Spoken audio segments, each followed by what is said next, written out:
Alright guys, this is an update to the retract door because a friend on RC Groups had asked to show some detail. Now I just want to go over a couple things. I think his are already cut, so when you go back, really make sure your hinges are secure before you attempt to do this, because it'll just bust through. I also put a layer in here inside just for the door to shut down on, which you'll see when I open it up. If you're familiar with the old paint company Earl Shive that started in California, any car could be painted for $39.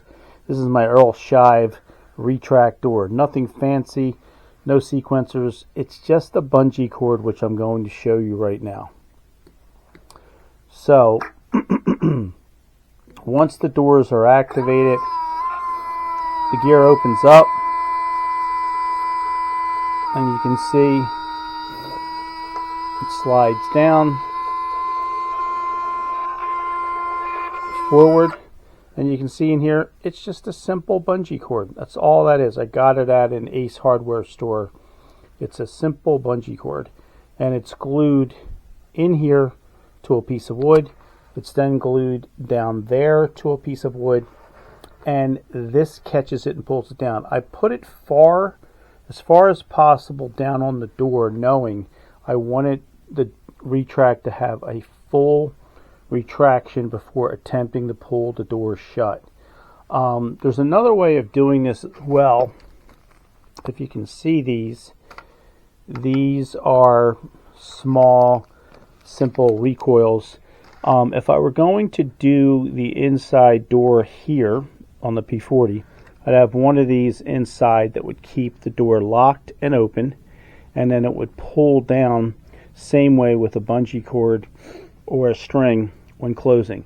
Because I had already made this modification, I didn't want to go back and do this on this model, but because I have so many P40s, you can see they come in different sizes, but these are great for not having a sequencer on a retract door, because they're 90 degree.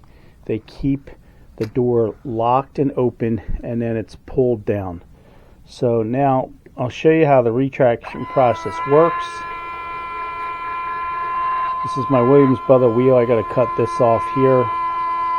It's very simple. It's pulling the door shut,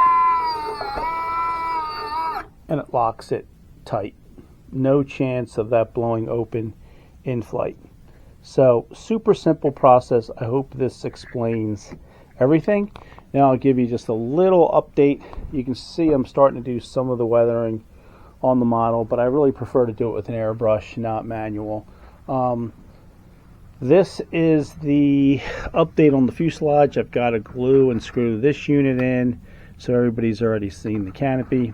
So I'm really happy with my choice of paints. I just happen to like the darker brown. This needs airbrushing, and it's just too cold in Pennsylvania right now. It's 23 degrees out. So I'm really also happy how these details came out in the ribbing with tape that I had cut. These are much larger than scale, but guess what? You can see them, and that's all I care about. Is I want visual effects if I'm going to go to the trouble to do this detail. Same thing with this fuselage panel door.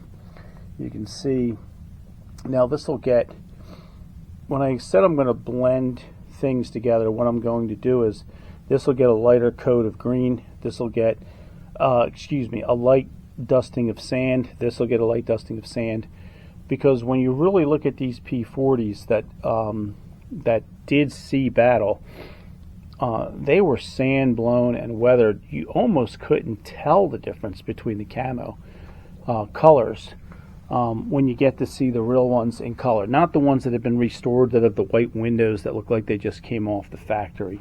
These also have a lot of white. I'm going to use the word oxidation, but that's more related to salt. But these have a lot of white exhaust residue on them. So I'm not going overboard, but I do want to weather this model and not make it look like it just came off of the factory assembly line. Okay, that's it for now.